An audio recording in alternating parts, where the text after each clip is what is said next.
Okay, so my mom just called me filthy McWhiskey dick. I have a couple questions. One, are you Irish? Part. Okay, that makes sense. Two, have you ever put whiskey on your penis? And if so, would your mother know what that smells like on your dick? You shouldn't answer that. No. This is our after credits for Kong Skull Island. We saw this yesterday. Yeah, unfortunately we couldn't do the video due to certain circumstances. Okay, that makes more sense. That makes more sense. Sorry. Oh. Okay. It's Find Your Offensive St. Patty's Day name. Yes. Okay. This is one of the first movies in a long time where every review sounds the same. Kong is great, the characters are weak, the acting is good, the CGI is choppy here and there. And then either review, the only way to distinguish it is, and I liked it, or, and I didn't like it.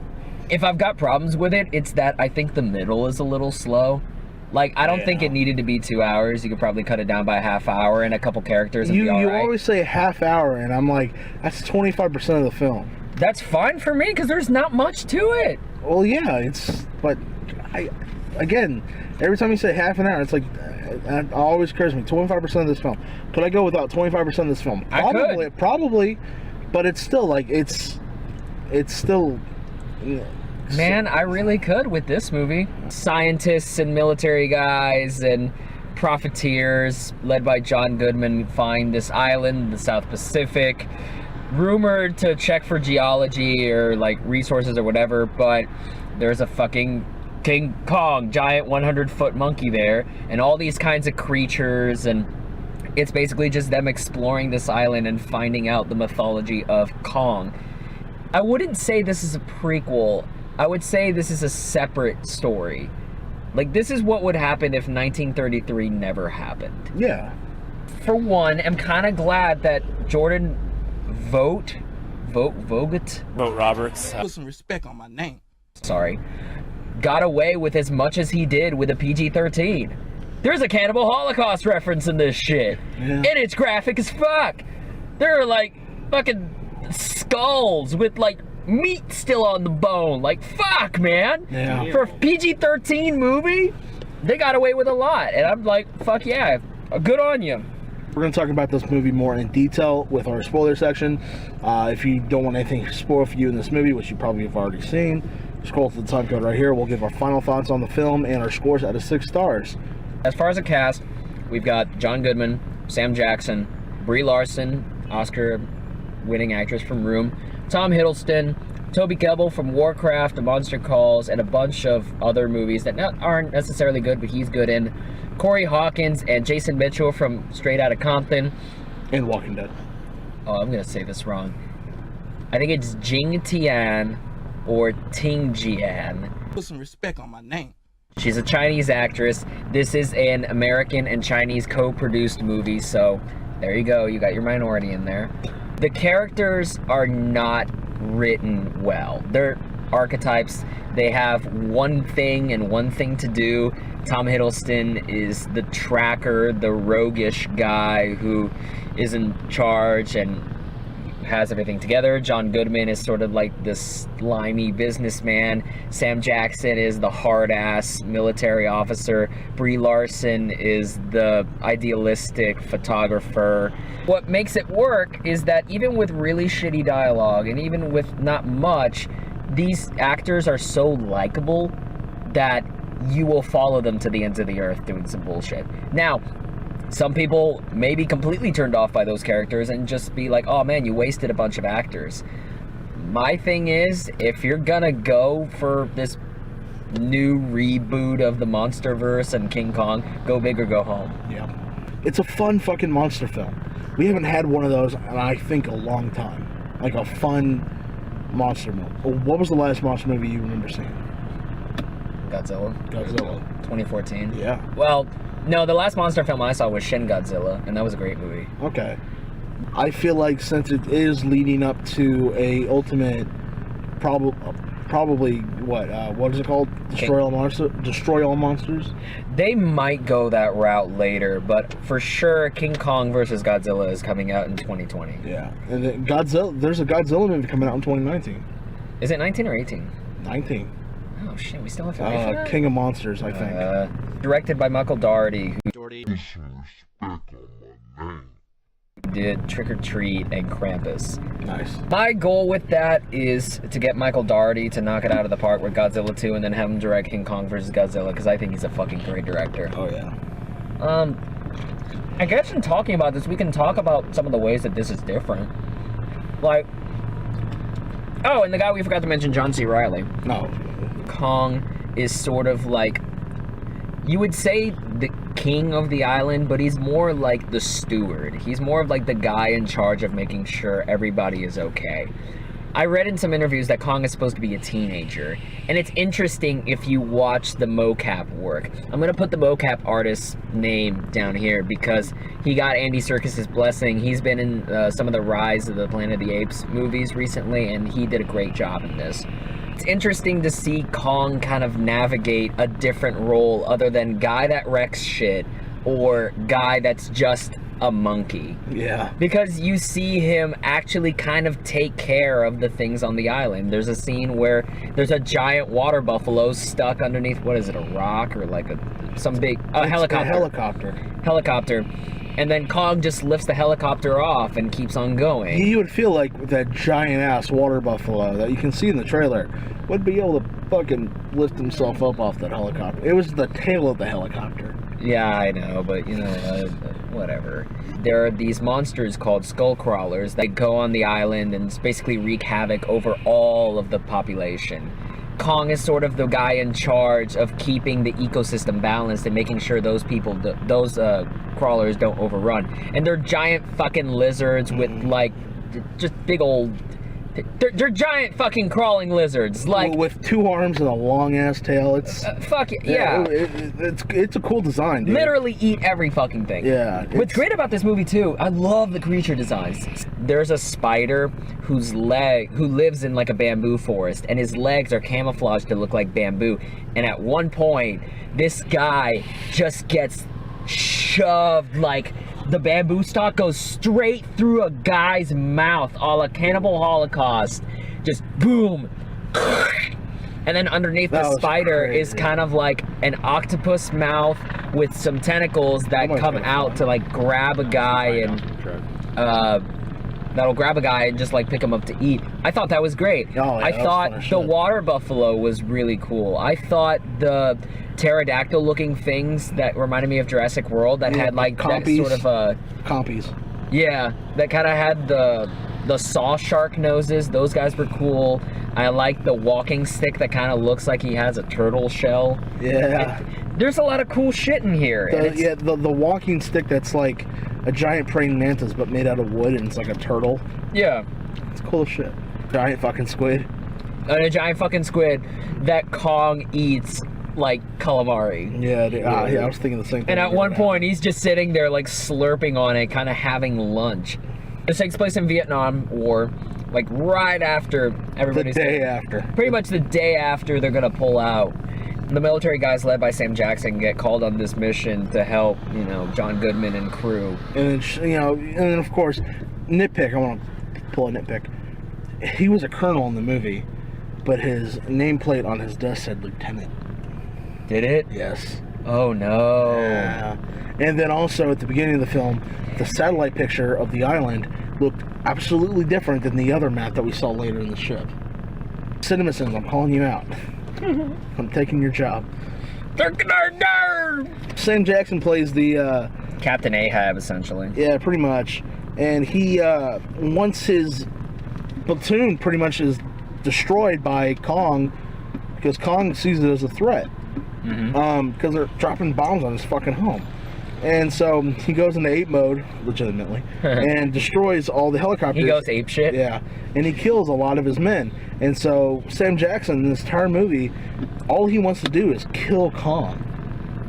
You know what it is, too? And Sam Jackson actually has one of the coolest character arcs in this movie. Because at the beginning of the film, he's sitting there looking at all the medals and everything that he's won, and he goes, well, now what? Like, for him, What's this all mean? If there's nothing to fight, if there's nothing to go against, it's like life doesn't mean anything. Yeah. So honestly, it's not even about the men. It's not even about Kong. It's about himself. Yeah, it's about him just trying to find a purpose to live. And I kind of love that he went psychotic. John C. Reilly is the guy we see at the beginning of the movie. At the beginning of the film, it's 1944. He gets shot down by a Japanese pilot. They shoot each other down. They land at the same island. And they have this really goofy but fun-ass, like, sword fight, fist fight thing that Kong breaks up. And it's fucking amazing. Yeah. And they become friends. Yeah, they do become friends. They find a local tribe on the island and learn that Kong is pretty much the steward of said island, learn all the rules, and John C. Reilly has been there for 28 years, since World War II. And he was a lot of fun. Yeah. He was. We're all gonna die. I think it's like him and Sam Jackson, I think, are my favorite people in the movie. There's a lot of jokes about him not understanding the modern world. Like, he looks at them, he's like, oh shit, did we win the war? And then they ask him which one, and he's like, seems about right. Of course we've had a couple more wars after World War II. Have the Cubs won a World Series yet? One other nitpick about this movie, which I think they take to the point of ridiculousness, so I was fine with it. Whenever they have to play a 70s tune, they always like turn on the radio or put on the needle to the record player, and then it suddenly becomes part of the background music. I will say though, the most badass song to be playing while you get attacked by a giant monkey who throws pine trees through a helicopter is Black Sabbath's Paranoid. Yeah, that's pretty dope. I want to find out CCR. I want to find out all the David Bowie, all the songs that they actually played in this. I want to figure out if they would have actually existed. The songs existed. They did. They actually did. I was kind of questioning a lot of it at that point. I'm sorry. Paranoid seems right because what that album came Paranoid out was 70. 70. Mm-hmm. That's old as fuck. Because of the whole Monsterverse thing, you kind of know how this stuff's gonna go. Kong's not gonna die when he fights the giant skull crawlers. There are some survivors, basically the main people that you've been finding, that leave the island. I do like, though, that John C. Reilly has that sort of in the credits, you see him live out his life at home. I do like that. It was nice touch. You see him finally come home and meet his son that was born the day before he got shot down. And he looks like 22, even though he was gone 30 years ago. And he's still living at home with his mom. And his mom is like 10 years younger than John C. Reilly. Yeah. Quick question. What did you think about John Goodman in this film? I thought he was weak. Yeah, dude, he was weak as fuck. I was really kind of disappointed. They didn't give him a lot of time, but they didn't really give him much to work with other than his archetype. No, yeah. John Goodman's usually one of those guys that's super reliable. Yeah, it was the beginning and kind of the middle, and then he died. His death scene was shitty too. Like, I barely understood it. Shit. He gets lawyer eaten, a la Jurassic Park. And the flash of his camera still. That made for a cool effect. Yeah, that was a cool shit. It didn't make sense in the slightest, but it made for a really cool effect when they're kind of like in the shade and like trying to find out where these lizard monsters are. So if you scroll through the time code, welcome to our spoiler-free part of the review. So we're going to be getting our final thoughts on this film and giving it a score of 6 stars. I thought it was a very fun monster movie, something I haven't seen in a while. You know, it was fun, it was entertaining. Of course, it's not the best film ever made. Of course, you know, it's going to have flaws, but I think ultimately what its goal was and what it was to set up, it was successful at that. I'm definitely looking forward to Godzilla King of Monsters in 2019, and then Kong versus Godzilla. Stay for the end of the credits. I'll give it a 4.5. I feel the exact same way about this that I feel about Godzilla, where it's not a good movie. It's not something that I would actively seek out as a piece of good filmmaking, but in retrospect, I think about the good way more than I think about the bad. And while I think Godzilla has a better third act, but this movie is better over a longer stretch of time, I think they equal out to about the same for me. Because I remember in Godzilla, whenever you see Godzilla go after the Mutus at the end of the movie, like, I was cheering loud. Yeah, dude, that was fun as shit. But then again, of course, you didn't see much of Godzilla in that film. You didn't see much of Godzilla in that film. Honestly, you don't see as much of Kong as you really should.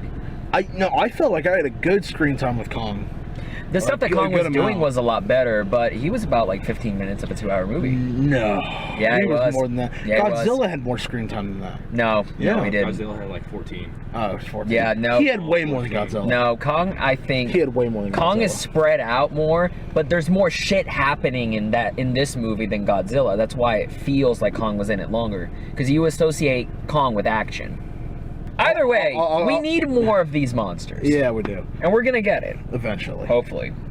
If Warner Bros. Can get off their fucking asses and stop hiring families in movies. And Trump doesn't kill us by 2020. I'm gonna give it 4. I was gonna give it 3.5 last night, but I've gotten soft over it. It's a fun movie. There's what's great in this movie is fucking great. Brittany, what'd you give a score out of? Okay, to be honest, I wasn't fully paying attention during this movie. My mind was elsewhere. Yeah, I bet. Because of preceding events. I bet. It was the most romantic movie we've ever seen. No, but I paid attention enough to enjoy myself at least. Based on my reaction immediately after the movie was over, I guess. I really did enjoy it, so. Maybe a 5, and only not a 6 because some of the acting was really weak, like y'all said, John Goodman. So, HK verdict of 4.5. Hey, that works out. Oh shit. I wouldn't spring for 3D, No. because, oh god, no. The CGI is kind of, so with 3D it doesn't make it any better. But yeah, definitely check it out. Have a good time with a monster movie. Get hyped for the Monsterverse. I think we can officially say get hyped. Oh yeah. Because there's going to be some good shit coming down, and they're hiring a lot of good people to do it. If you like this video, like button down below, subscribe button if you want to be the first to find out when new videos are out. Social media, we got Facebook, Twitter, and Instagram. Follow us, at us. You know, comment, hang out with us on any of those. We have Liam's blog, liammgahan.wordpress.com.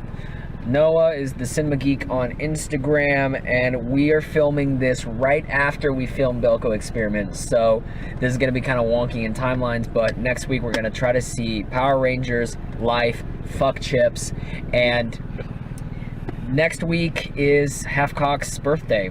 We've officially been doing this bullshit for 1 year. I know. I wonder how this person in front of us liked Beauty and the Beast. I'm interested.